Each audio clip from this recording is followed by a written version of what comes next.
ఈ రోజు అయితే పిల్లల్ని తీసుకొని స్పైడర్ మ్యాన్ మూవీకి వెళ్తున్నాం. మూవీ అయితే చాలా బాగుంది. బట్ 4DX లో చూడడానికి ట్రై చేసాం. బట్ టికెట్స్ అయితే దొరకలేదు. ఇప్పుడు మనం చూస్తుంది అయితే 3Dలో. 4Dలో చూస్తే ఇంకా చాలా ఎక్స్పీరియన్స్ గా ఉంటుంది. మూవీ అయిపోయాక కిందికి వచ్చి చూస్తే వర్షం అయితే పడుతుంది. కార్ కోసం అయితే వెయిట్ చేస్తున్నాం. ఏదైతే ఇప్పుడు మనం చూస్తున్నామో ఇది బర్త్డే సెలబ్రేషన్ ట్రక్ అంట. ట్రక్ లో బర్త్డే సెలబ్రేషన్ ఏందో నాకైతే అర్థం కావట్లేదు. దీని మీద మీ ఒపీనియన్ ఏందో కామెంట్ అయితే చేయండి. ఇంటికి వచ్చేసి లంచ్ చేసి కాసేపు రెస్ట్ తీసుకొని మా అక్క బావ అయితే స్కూల్కి వెళ్ళారు. చిన్న మీటింగ్ ఉంటే వాళ్ళని పికప్ చేసుకొని అక్కడి నుంచి అయితే మనం రాధాకృష్ణ లైవ్ షోకి అయితే వెళ్తున్నాం. నేను చాలా అంటే చాలా ఎక్సైట్మెంట్ తో ఉన్నాను. ఇక్కడ ట్రాఫిక్ చూసుకున్నట్టయితే 1.6 కిలోమీటర్స్ 30 మినిట్స్. ఓరి దేవుడా, ఇంత ట్రాఫిక్. ఫైనల్ గా అయితే షోకి అయితే రీచ్ అయిపోయినాం. ఆల్రెడీ మనం వచ్చేసరికి స్టార్ట్ అయిపోయింది. మన గురించి తెలుసుగా, మనం ఎప్పుడు టైం కి అయితే రాము. సో ఈవెంట్ వచ్చేసి మన మహాభారతం టీం వాళ్ళు అయితే చేస్తున్నారు. ఇది కంప్లీట్ గా 4 అవర్స్ లైవ్ షో అనమాట. అసలు 4 అవర్స్ ఆ డైలాగ్స్ కానీ అదంతా ఎట్లా గుర్తుపెట్టుకుంటారు అనేది నాకైతే అస్సలు అర్థం అవ్వట్లేదు. అసలు ఒక్కొక్క డైలాగ్, ఒక్కొక్క సీన్, ఆ బ్యాక్గ్రౌండ్ మ్యూజిక్ కానీ నెక్స్ట్ లెవెల్.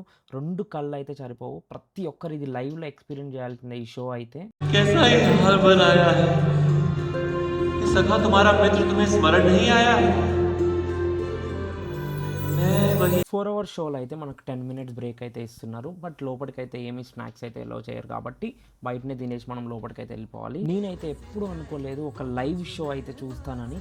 ఆ బ్యాక్గ్రౌండ్ మ్యూజిక్ కానీ సాంగ్ కానీ అల్టిమేట్ అంటే అల్టిమేట్ అసలు.